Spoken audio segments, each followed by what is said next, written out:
মুখ্যমন্ত্রী মমতা বন্দ্যোপাধ্যায় 24শে জুলাই নবান্ন সভাগৃহে মুখ্যমন্ত্রী মমতা বন্দ্যোপাধ্যায় 24শে জুলাই নবান্ন সভাগৃহে একটি বৈঠক করেন, যেখানে তিনি মিউনিসিপ্যালিটি কর্পোরেশনের উন্নয়ন বিভাগের সঙ্গে এই বৈঠক করেন এবং যেখানে তিনি কড়া বার্তা দেন পৌর এলাকা ভিত্তিক যে অবৈধ নির্মাণ তৈরি হয়েছে এবং অবৈধ জবরদখল হচ্ছে তার বিরুদ্ধে তিনি কড়া বার্তা দেন এবং তারপরেই শুরু হয় অ্যাকশন।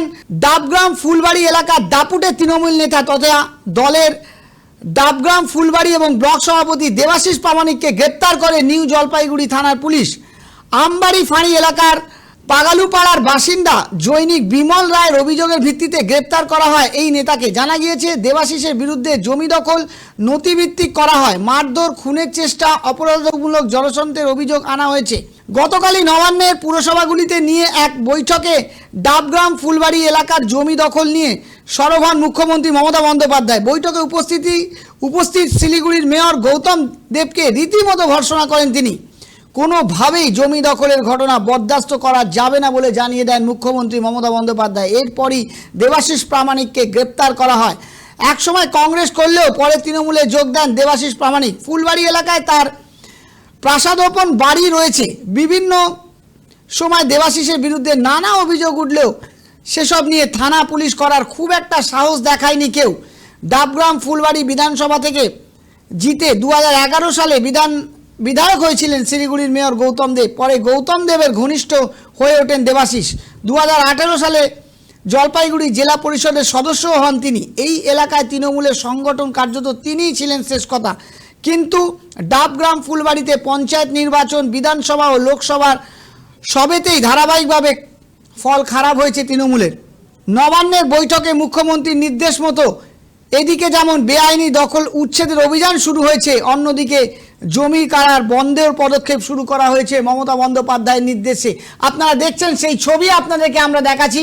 এই দেবাশিস প্রামাণিককে গ্রেপ্তার করে পুলিশ জিজ্ঞাসাবাদ করছে থানায় নিয়ে গিয়ে। সিআইডি তত্ত্বাবধানে তাকে জিজ্ঞাসাবাদ করা হয় এবং পরে তাকে গ্রেপ্তার করা হয়। সম্প্রতি তার বিরুদ্ধে বহু অভিযোগ উঠে আসে, জমি দখলের এবং অপহরণের বহু অভিযোগ থাকে। তারপরেই মুখ্যমন্ত্রী মমতা বন্দ্যোপাধ্যায় নবান্নের নির্দেশের পরেই তাকে গ্রেপ্তার করে সিআইডি।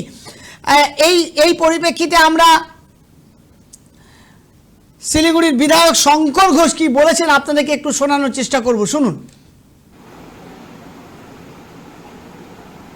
ফুলবাড়ি এলাকায় তৃণমূলের কংগ্রেসের প্রভাবশালী নেতার গ্রেপ্তার, আর তার কারণ ব্যাখ্যা করতে গেলে প্রথমেই যেটা বলতে হয় সেটা হচ্ছে যে দেখে মনে হচ্ছে মাননীয় মুখ্যমন্ত্রী প্রথমবার শপথ নেওয়ার পরে 2011 সালে তারপরে তিনি বিদেশ ভ্রমণে গিয়েছিলেন। 13 বছর পর তিনি ফিরলেন এবং ফিরে এসে জানলেন যে তৃণমূল কংগ্রেসের নেতা জনপ্রতিনিধিরা এই জমি দখল, হকারদের কাছ থেকে বসিয়ে পয়সা নেওয়া থেকে শুরু করে নানাবিধ দুর্নীতিতে তারা জড়িয়ে, এবং তারপরে পুলিশকে বললেন এবং পুলিশ বাধ্য ছেলের মতন যারা একসময় নেতাদেরকে সুরক্ষা এবং দুর্নীতিতে সহযোগিতা করে অর্থ কামানোকে অভ্যেসে পরিণত করেছিল, তারা তৃণমূল কংগ্রেসের নেতাকে গ্রেপ্তার করলেন।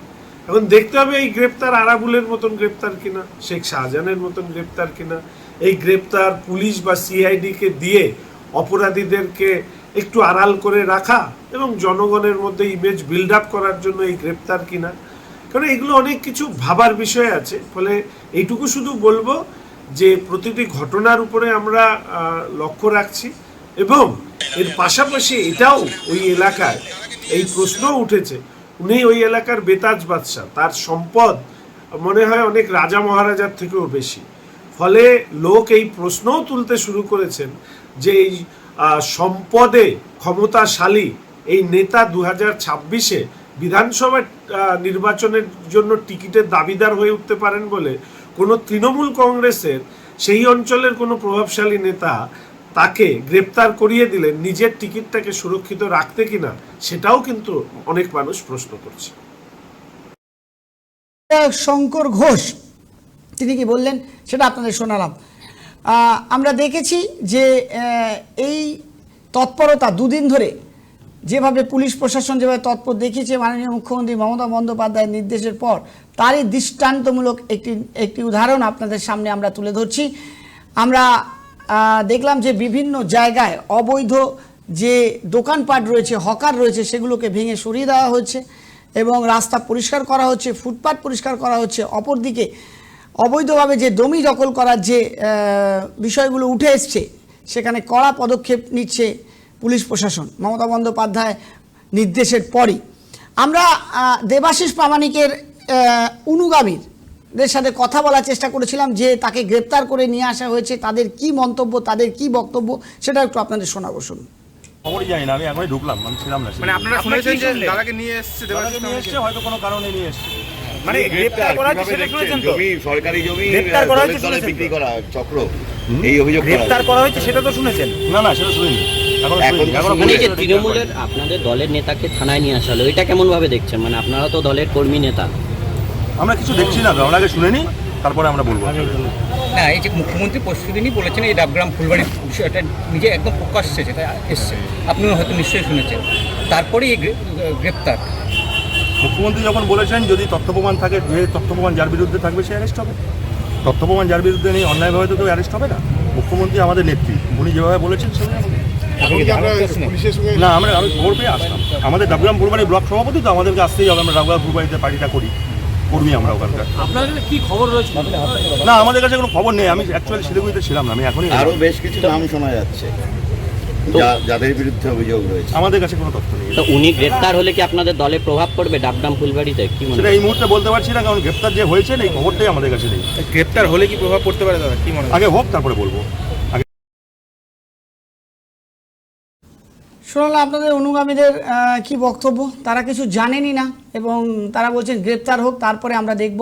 সেই ছবি আপনাদেরকে পরিষ্কার দেখাচ্ছি আমার স্ক্রিনের ডান দিকে।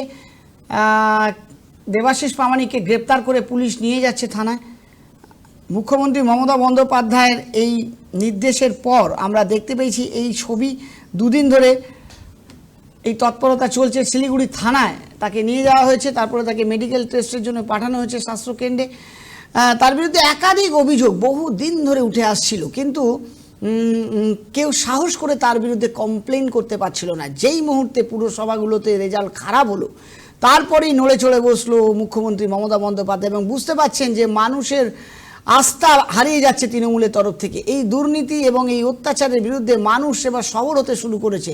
তাই 2026-এ যাতে বড় সড়ো কোনো পরিবর্তন অঘটন না ঘটে যায়, সেদিকে মাথায় রেখেই কিন্তু মুখ্যমন্ত্রী মমতা বন্দ্যোপাধ্যায় এই তৎপরতা আমরা দেখলাম। নবান্ন সভাগৃহে তিনি পৌঁছলেন এবং সেখানে তিনি মিউনিসিপ্যালিটি এবং মিউনিসিপ্যাল কর্পোরেশনের মেয়রদের এবং চেয়ারপারসনদের ডেকে তিনি কিন্তু একাধিক ধমক দিলেন এবং যে দুর্নীতিগুলো ঘটছে সেই দুর্নীতিগুলো কিন্তু তিনি একে একে সবাইকে বুঝিয়ে দিলেন এবং তারপরেই তিনি নির্দেশ দিলেন যে এই অবৈধ নির্মাণ যারা করছে বা অবৈধভাবে যারা জমি দখল করছে তাদের বিরুদ্ধে কঠোর অ্যাকশন নেওয়া হোক। এবং তারপরে শুরু হয় এই তৎপরতা। সেই ছবি আমাদের কাছে সামনে আসে, আপনাদের কাছে সেই ছবি আমরা একদম সরাসরি তুলে ধরছি যে ডাবগ্রাম ফুলবাড়ি এলাকার দাপুটে তৃণমূল নেতা দলের ডাবগ্রাম ফুলবাড়ির ব্লক সভাপতি দেবাশিস প্রামাণিককে গ্রেপ্তার করে সিআইডি। সেই ছবি আপনাদেরকে আমরা তুলে ধরলাম, আপনাদেরকে দেখাচ্ছি।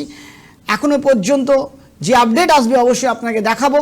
তবে এই মুহূর্তে যে আপডেট আমাদের কাছে এসছে যে ডাবগ্রাম ফুলবাড়ি এলাকার দাপুটের তৃণমূল নেতা তথা দলের ডাবগ্রাম ফুলবাড়ি ব্লক সভাপতি দেবাশিস প্রামাণিক গ্রেপ্তার হয়েছেন। আপনাদেরকে সেই ছবি আপনাদেরকে দেখালাম। পরবর্তী আপডেট আপনাদেরকে আমরা রাখবো, যা আপডেট থাকবে আপনাদের কাছে আমরা তুলে রাখবো। ততক্ষণের জন্য দেখতে থাকুন 24 আওয়ার্স টিভি। নমস্কার।